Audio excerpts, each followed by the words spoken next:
કેમ કઈ બોલતા નથી? આજે બહુ થાકેલા લાગો છો. હા, આજે મારા ગળામાં થોડું દુખે છે ને મારો અવાજ બેસી ગયો છે. કેમ? કોલેજમાં વધારે લેક્ચર લીધા હતા?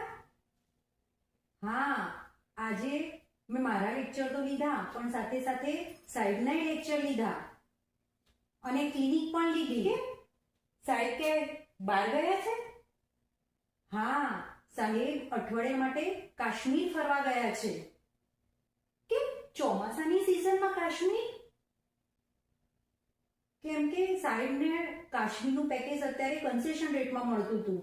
એટલે સાહેબે મને પૂછ્યું કે મેડમ મારા લેક્ચર લેશો? એટલે મેં કહ્યું હા હું લઈ લઈશ, તમે તમારા નિરાંતે ફરી આવો. હા, તમે તો પાછા બહુ દયાવાન ખરા ને.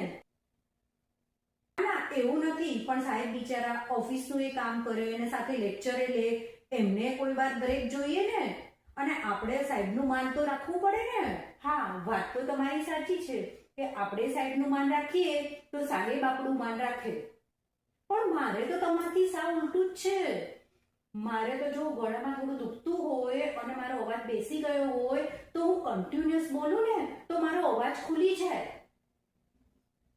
સરસ કહેવાય. આ તો એક કામ કરો, આવતા મહિને સાહેબ 15 દિવસ યુરોપની ટૂર પર જવાના છે તો એમના લેક્ચર તમે જ લઈ લેજો. ખોટું કીધું આ તો. અહીં મેં ક્લિપમાં હોર્સનેસમાં રસ્ટોક્સ અને ફોસ્ફરસ એકબીજાથી કેવી રીતે ડિફરન્શિએટ થાય છે એ બતાવ્યું છે. ફોસ્ફરસ અને રસ્ટોક્સ બંનેના પેશન્ટ જે છે એ કોલેજમાં પ્રોફેસર છે, પણ ફોસ્ફરસમાં જ્યારે કોલેજમાં વધારે પડતા લેક્ચર લે છે, એટલે કે એના વોઇસનો વધારે પડતો ઉપયોગ કરે છે, ત્યારે એને ગળામાં સોરનેસ ડેવલપ થાય છે અને સાથે સાથે એનો અવાજ પણ બેસી જાય છે, એટલે કે હોર્સનેસ ડેવલપ થાય છે.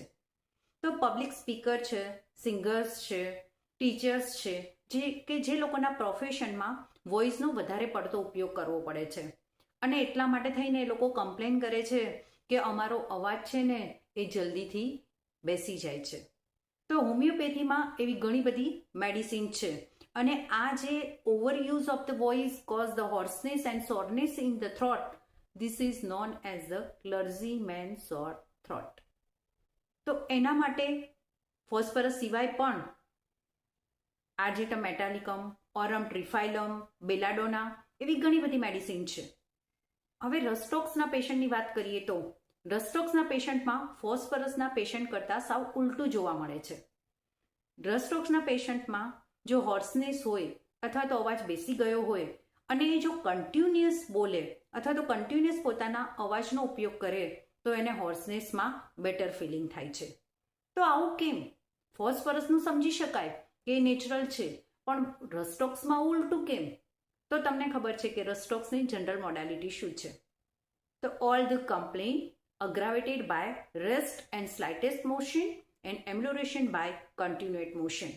પછી કોઈ પણ કમ્પ્લેન હોય, એ જોઈન્ટ પેઇન હોય કે થ્રોટ પેઇન હોય, તો અહીંયા જ્યારે એને હોર્સનેસ છે, સોરનેસ ઇન થ્રોટ છે, ત્યારે એ જ્યારે વધારે પડતા વોઇસનો ઉપયોગ કરે છે ત્યારે શું થાય છે કે હોર્સનેસના કારણે એના ગળામાં એટલે કે વોકલ કોર્ડ અને લેરેન્ક્સના જે મસલ્સ છે એ સ્ટીફ થઈ ગયા છે, પણ કન્ટિન્યુઅસ મોશનના કારણે એ જે સ્ટીફ થયેલા મસલ્સ છે એમાં સર્ક્યુલેશન થાય છે અને સર્ક્યુલેશનના કારણે શું થાય છે, એ મસલ્સ રિલેક્સ થઈ જાય છે અને એટલા માટે પેશન્ટને હોર્સનેસમાં રિલીફ મળે છે.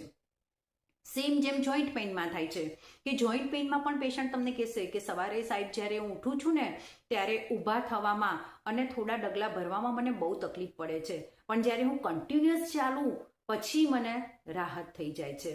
તો this is a difference between phosphorus and rust in hoarseness. Clinical tips: person suffering from cough, cold or asthma in winter season and diarrhea or gastric complaint in summer season, medicine is Aconite.